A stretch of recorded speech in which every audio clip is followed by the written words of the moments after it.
নমস্কার সবাইকে। আজকে আমরা যেটা দেখব সেটা হলো যে ডেটা আপলোডের জন্য যে এক্সেল শিটটা বাল্ক আপলোড করার জন্য যে আছে সেটাকে আপনি কিভাবে সহজে পূরণ করতে পারেন।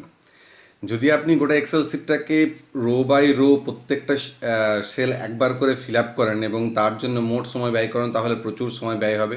আপনি জানেন যদি একজন লোককেই গোটা ওয়েস্ট বেঙ্গল গভর্নমেন্টের যে স্টুডেন্টদের ডেটা আপলোড করতে বলা হয় তাহলে টোটাল তার 276 বছর লাগতে পারে এই ডেটা আপলোড করতে। তো আমি নিজে একটা ডেটা আপলোড করে আপনাদেরকে আমি দেখেছি যে একটা রো ফিল আপ করতে প্রায় 3 মিনিটের ওপর সময় লাগছে। তো সেই হিসাবে আপনার প্রচুর সময় ব্যয় হয়ে যাবে। কিন্তু আমরা যদি দেখুন যদি আমরা প্রথমত লগ ইন করার পরে যে ডাউনলোড এন্ট্রি ফরম্যাট আছে সেটা যদি ডাউনলোড করেন তাহলে ডাউনলোড করলে আমাদের কাছে যে সিটটা আসবে সেটা হলো এইটা। তো সিটটার প্রথমটাতে যদি দেখেন তাহলে আছে যে ইনস্ট্রাকশনটা যদি পড়েন তাহলে তার 6 নম্বর পয়েন্টে খুব সোজাভাবেই লেখা আছে যে কন্ট্রোল-C আর কন্ট্রোল-V করে কপি পেস্ট নট রেকমেন্ডেড। কিন্তু আমি বলবো নট রেকমেন্ডেড হলেও যদি আপনার কাছে এক্সিস্টিং ডেটা থাকে যেটাতে নাম বা ক্লাস তার বাবার নাম বা মায়ের নাম বা ডেট অফ বার্থ আছে তাহলে আপনি একটু সতর্কভাবে ব্যবহার করলে কপি পেস্ট করে এই সিটটাকে রেডি করতে পারেন। আমি আজকে সেটা আপনাদেরকে দেখাচ্ছি। যদি আপনাদের কাছে এক্সিস্টিং ডেটা থাকে তাহলে আপনি কিভাবে এই এক্সেল সিটটা ফিল আপ করবেন, না হলে আপনাকে প্রত্যেকটা রো বাই রো লিখেই করতে হবে, কিছু করার নেই। তো আসুন দেখে নিই। প্রথমে যে এক্সেল সিটটা খুলবে তার সেটা এখানে নট এডিটেবল মোডে থাকবে, সেটা ক্লিক করে নেবেন তার এরকম এডিটেবল মোড হয়ে যাবে। তো click data sheet for entering student data, click data sheet for entering student data click করবেন তাহলে এই শিটটা আসবে। তো ভাবুন আমার কাছে একটা এক্সিস্টিং সিট আছে, সেটা আমি দেখাচ্ছি আপনাদেরকে। তো আমার এক্সিস্টিং সিট হলো যে ধরুন এইটা, যেটা আমি স্কুলে এর এতদিন পর্যন্ত স্কুলের কখনো কাজে আমি ইউজ করেছি, আপনাদেরকেও আমি এই সিটটা দিয়েছি। এটা একটা ডামি ডেটা, এটা কোনো আসল ডেটা নয়। তো এই ডেটাটার মধ্যে দেখুন আমার কাছে নাম, তার সেক্স বা এই সমস্ত সমস্ত লেখা আছে। আপনি কি করতে পারেন, এই সমস্ত ডেটাগুলো ওই সিটটাতে নিয়ে যেতে পারেন। সাপোজ ভাবুন যে আপনি নামটা প্রথমে একটা মনে রাখবেন যে এই নামটাকে আমি কপি করলাম, সমস্ত নামগুলো কন্ট্রোল-C করে কপি করছি। কপি করার পরে আমি এই শিটটাতে এলাম, এই শিটটাতে এসে এখানে কন্ট্রোল-V করলাম।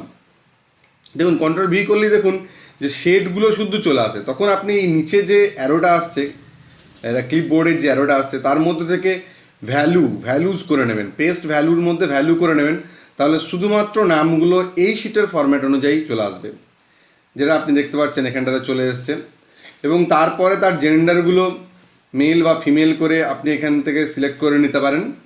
যদিও মেল ফিমেলগুলোও করতে পারেন যদি আপনার ওখানে এক্সিস্টিং ওরকমভাবে থাকে তো। আর যদি না থাকে তাহলে আপনাকে এরকম জেনারেল বা তার যে ক্যাটাগরি সেটা এখানে ক্লিক করে করে নিতে হবে। এইটাকেও আনা যাবে, আমি সেটা দেখাচ্ছি একটু পরে। আপনি এবার দেখুন যে রিলিজিয়ানটা ধরুন আছে, আপনি জানেন যে ম্যাক্সিমাম কোনো একটা রিলিজিয়ানের ছেলে আপনার কাছে আছে। তাহলে সাপোজ আমি ভাবছি যে আমার স্টুডেন্টগুলো অনুযায়ী এখানে হিন্দু স্টুডেন্ট আছে, তাহলে আপনি প্রথমটাকে সিলেক্ট করলেন। দেখুন এর উপর রাইট ক্লিক করে আপনি কপি পেস্ট করতেও পারেন, রাইট ক্লিক করে কন্ট্রোল-C কন্ট্রোল-V করতে পারেন। তাহলে সেটাতে মনে রাখবেন যে ভ্যালু হিসেবে করতে হবে, আবার একই কথা বলছি ভ্যালু হিসেবে করতে হবে। অর এটাকে আপনি এরকম করে ড্র্যাগ করে করতে পারবেন না। তার জন্য কি করবেন, যে শিফট প্রেস করবেন। আপনি সাপোজ ধরুন এই সেলটাতে ফিল আপ করতে চাইছেন, তো শিফট প্রেস করবেন, ডাউন অ্যারো প্রেস করবেন, নিয়ে এটাকে ডাউন করে আপনি সমস্তটা নামাবেন, তারপরে কন্ট্রোল-V পেস্ট করবেন। তাহলে দেখুন গোটা ডেটাটা একসঙ্গে গোটাটার মধ্যে কপি হয়ে গেল। যেমন ধরুন মাদার ট্যাং, এটা বেঙ্গলি সবার হবে, তাহলে প্রথম সেলটাতে বেঙ্গলি করুন, তারপরে কন্ট্রোল-C করুন, তারপরে শিফট প্রেস করে গোটাটাকে আপনার যতদূর পর্যন্ত চাইছেন নামান, নিয়ে কন্ট্রোল-V করুন, তাহলে গোটাটাই হয়ে গেল। ওকে, এরকমভাবে যেগুলো যেগুলো সেম ডেটা সেগুলোকে আপনি এভাবে আনতে পারেন। তাহলে কন্ট্রোল-C করুন এবং কন্ট্রোল-V করে করে শিফট আর ডাউন কি প্রেস করে গোটাটা নামিয়ে নিন, তারপরে কন্ট্রোল-V করে দিন।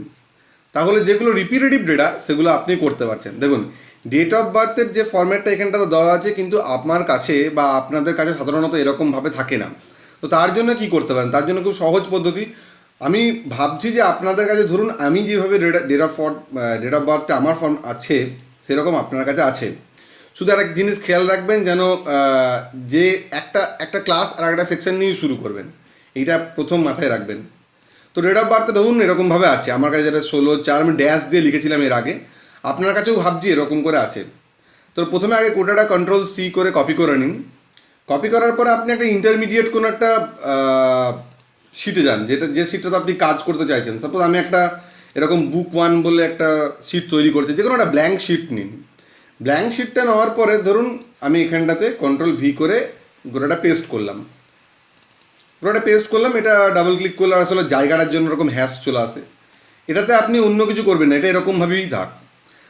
তো এবার কি করবেন, এই সেলটাতে ক্লিক করুন, ডেটার ভেতরে যান, ডেটার ভেতরে গিয়ে দেখুন টেক্সট টু কলম আছে। যদিও এটা নিয়ে আমি একটা আগে ভিডিও করেছি, সেটা আপনি এই আই বাটনটাতে ক্লিক করলে এখন দেখতে পাবেন। আমি লিঙ্ক করে দেবো যে কীভাবে টেক্সট টু কলমে করে। তো ঠিক আছে, আমি দেখাচ্ছি। টেক্সট টু কলমে যান। টেক্সট টু কলমে গেলে কী হবে, সরি, গোটা সেলটাকে সিলেক্ট করে নিন, তারপর টেক্সট টু কলমে যান। তো তাহলে সমস্তগুলো এখানে দেখাচ্ছে। তো এখানে দুটো অপশান আছে, একটা হলো ডেলিমিটেড আর একটা হলো ফিক্সড উইথ। তো আপনি ডেলিমিটেডে যান, নেক্সট করুন, আদার্সে যান, ড্যাশ দিন এখানটাতে। আমার যেহেতু ড্যাশ আছে প্রত্যেকটা গ্যাপে, তাই আমি ড্যাশ দিলাম। আপনার যদি প্রত্যেকটাতে স্ল্যাশ থাকে তাহলে আপনি স্ল্যাশ দেবেন। এখানে আমি ড্যাশ আছে তাই ড্যাশ দিলাম। তো দেখুন এটা তিনটে আলাদা কেমন হয়ে যাচ্ছে দেখাচ্ছে। নেক্সট করুন। এবার বলছে ডেস্টিনেশনটা কোনখানে আছে, ডেস্টিনেশন, আর বাকি কোনো অপশান সিলেক্ট করার দরকার নেই। ডেস্টিনেশনটা কোথায় আছে সেটাকে ক্লিক করুন এখানটাতে। ধরুন আপনি এইখানটাতে চাইছেন, আবার এটাকে ক্লিক করুন, নিয়ে ফিনিশ করুন, নাহলে ওই ডেটাটা রিপ্লেস হয়ে যাবে। তো ফিনিশ করুন। দেখুন এখানটাতে কেমনভাবে প্রত্যেকটা ডেট, এটা হলো ডে, এটা মান্থ, আর এটা হলো তার ইয়ার হিসেবে ভাগ হয়ে গেছে। এবার আপনি এই ডেটাটাকে নিয়ে কী করতে পারবেন, যে এই সাপোজ মান্থ, এগুলোকে কন্ট্রোল C করুন। আমার পোর্টালটাতে আসুন, এখানটাতে পোর্টালটাতে আসে দেখুন ইয়ার আছে, প্রথমে কন্ট্রোল V করুন। ওকে, কন্ট্রোল V করার সময় মনে রাখবেন যে এখানে পেস্ট অপশানে গিয়ে ভ্যালু করে নেবেন, তাহলে এটা ভ্যালুতে চলে এলো। এরপরে দেখুন মান্থের ক্ষেত্রে মুশকিল কি, এখানে জানুয়ারি ফেব্রুয়ারি করে আছে, কিন্তু আপনি এই যে শিটটা তৈরি করেছেন এখানে জানুয়ারি ফেব্রুয়ারি করে নেই। তো আমি কি করছি, প্রথমে এখানে একটা সেল ইনসার্ট করছি। আমি এক্সেল শিটটা এই ডেসক্রিপশনের মধ্যে দিয়ে দেবো, যাতে করে জাস্ট আপনারা বসালেই করতে পারেন বা দেখতে পারেন আমি কী করে করছি। তো এখানে ইনসার্ট করুন, একটা ব্ল্যাঙ্ক শিট তৈরি করে নিলাম, এবং এখানে আমি একটা ফর্মুলা ইউজ করব। তো ফর্মুলাটা আমি একদম জাস্ট কপি পেস্ট করে নিচ্ছি। এই ফর্মুলাটা ডেসক্রিপশন এখনই ডিটেইলে আমি এখনই ব্যাখ্যা করতে যাচ্ছি না। যেটাতে করবেন যে সেটা হলো এই ফর্মুলাটা, আপনার যে সেল অ্যাড্রেস আছে এটা লক্ষ্য করবেন যে আপনার এই সেল অ্যাড্রেসটা মান্থটা হবে। তো এটাকে ক্লিক করে নিন, তো মান্থটা হবে। বা আপনি যদি খেয়াল করতেন তাহলে লিখতে হবে ইকুয়াল টু টেক্সট ব্র্যাকেটের মধ্যে ডেট, ফার্স্ট ব্র্যাকেট শুরু 2000, তারপরে যে সেলে আপনার মান্থগুলো লেখা আছে সেই সেলটা, কমা 1 ব্র্যাকেট শেষ, কমা MMM, 3টে দেবেন, 4টে দিলে ফুল জানুয়ারি আকারে লেখাটা চলে আসবে।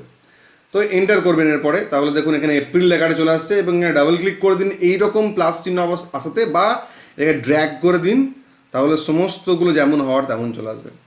এবং এটা কন্ট্রোল C করুন, আমাদের পোর্টালের যে সিটটা আছে সেটাতে যান, কন্ট্রোল V করুন। কন্ট্রোল V করার পরে আবার একই রকমের কথাটা ভ্যালু করবেন, এটা মনে রাখবেন বারে বারেই। তারপরে ডেটটার জন্য আমাদের আবার এই শিটটাতে আসুন। এই শিটটাতে আসার পর ডেটগুলোকে দেখুন, ডেটগুলো কপি পেস্ট করে নিন, কন্ট্রোল C, আর এখানে এসে কন্ট্রোল V, একই রকমভাবে ভ্যালু করতে হবে, মনে থাকে যেন। তাহলে দেখুন এখানে চেক ডেট অফ বার্থের জায়গাতে সমস্তটা চলে এসছে। এটা খুব সিম্পলি হলো। আপনাকে যদি এটা একটা একটা ড্রপ ডাউন করে বা টাইপ করে লিখতে হতো, গোটা 200 স্টুডেন্টের জন্য প্রচুর সময় লাগতো। এবং এরকমভাবে আপনি অ্যাকাডেমিক ইয়ার সিলেক্ট করবেন একটা, তাহলে গোটাটাই সিলেক্ট হয়ে যাবে।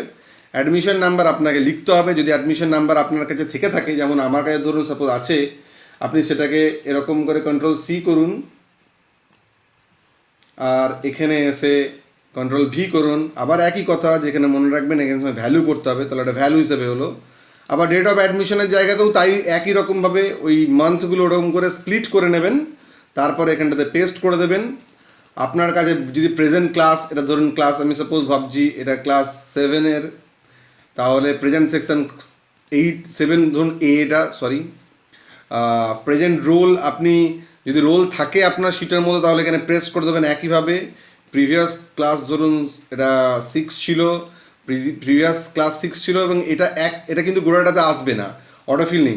কন্ট্রোল C করুন, যদি দেখেন আপনার কোনো রিপিটার্স নেই, তাহলে শিফট ডাউন অ্যারোতে ধরুন, গোটা শিটটাতে যতটা আসুন, কন্ট্রোল ভি করুন।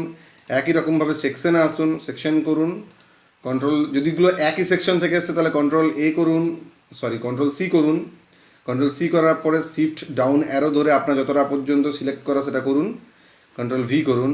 এরকমভাবে যে সমস্ত সেলগুলো আপনার কাছে আছে সেগুলো আপনি এখান থেকে করতে পারেন। যেমন ডিস্ট্রিক্ট সাপোজ ধরুন, আমি ভাবছি বীরভূম, কন্ট্রোল সি করুন, ডাউন অ্যারো করুন, যতদূর হচ্ছে কন্ট্রোল ভি করুন। ব্লক মিউনিসিপ্যালিটির ক্ষেত্রেও ধরুন প্রত্যেকেই যদি একই ব্লকের হয় তাহলেই এরকম করবেন, না হচ্ছে করবেন না, ড্রপ ডাউন থেকে এক একটাতে করবেন। আমি ভাবছি আমারটাতে প্রত্যেকটাতেই সেম, তাহলে কন্ট্রোল সি করুন, আর তারপরে একই রকমভাবে কন্ট্রোল ভি করুন।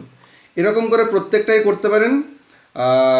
ধরুন ব্যাংকগুলো আপনার কাছে আছে, বা বাকি যে সমস্ত information mother's name, father's name, সে সমস্ত আছে, সেগুলোও করতে পারেন।